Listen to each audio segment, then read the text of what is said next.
everyone, welcome back to my vlog. Thank you for tuning in. I upload several times a week, so make sure you hit the subscribe button below so you never miss out on any new and exciting content. In this video, I'm going to share my point of view regarding dissatisfaction, unhappiness, and irritability. So we all know those days when the children are leaving a mess everywhere, when our partner hasn't completed the task that we've asked them to do for us, or when house rules are being challenged, okay? So personally, that drives me up the wall, and I find that the more that it happens during the day, I get more and more frustrated and annoyed by the end of the day. Well, in this video, I want to let you know that while some of it may have to do with our personality traits, current circumstances, or internal family dynamics, some of it may also be rooted in the way that we grew up and in our basic survival needs. And at the end of this video, okay, I'm also going to suggest a little exercise to help you manage irritability levels and help with the feeling of stress and helplessness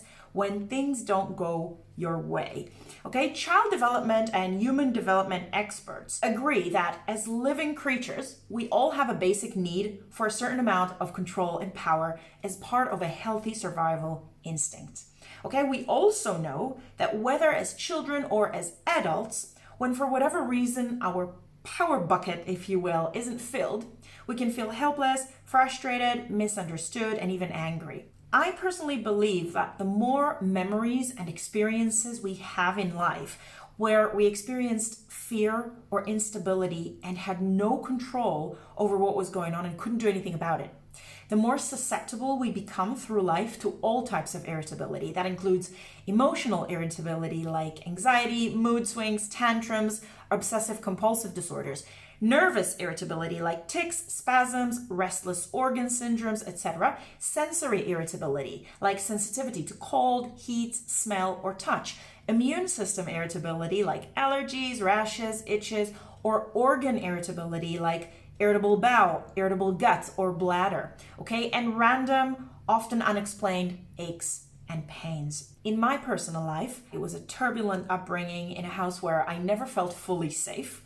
And that alongside an unfulfilled basic need for control and stability. And I see a connection between that and my predisposition to anger and irritability on all levels, emotional, mental, and physical. Now, before I share my tip with you, let's break this down into 3 key points that can help us in overcoming our daily cycle of irritability.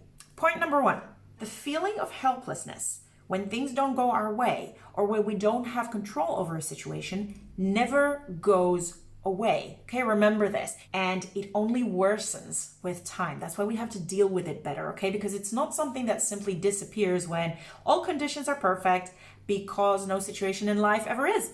So we practically bring that irritability with us into every situation in life in a vicious cycle of never being fully content, which gets worse as we get older. So we start becoming irritated with pretty much everything around us, okay? Then our bodies begin to slowly show irritable syndromes, which we have no control over, which in return irritates us even more. And the older we get, the more discontent we become. Point number 2. And this is really, really important to remember right now, okay? So concentrate. Control is for the most part an illusion because we can't control the majority of things around us, okay? And in most situations, the only thing we really can control is actually ourselves, our points of view, our choices, our behaviors. And because we can't control most things, before we know it, we become grumpier and grumpier without even noticing. Annoyed with our partner, the kids, the boss, the waiter at the restaurant, the government, you know what I mean. And the list goes on. Now, point number 3, that's also very important to remember. Problems and irritants are subjective in our head. Many problems around us are problems because we have defined them as problems, okay? So if we decide that something or someone is not okay the way it is, I'm pretty sure we can then find at least 20 other people that we're gonna put in line and ask them the same question to look at the same situation, and they're not gonna find any problem with it. Now, you know what? All of this is actually a good thing, okay? It means that we can become less irritant in body and mind by becoming more present and actively aware in the choices that we make on what we choose to define as a problem. Because as soon as we decide in our head that something is a problem and then needs to be changed, that's what creates the conflict and the resentment. So get excited. This is your exercise, and to myself as well, okay?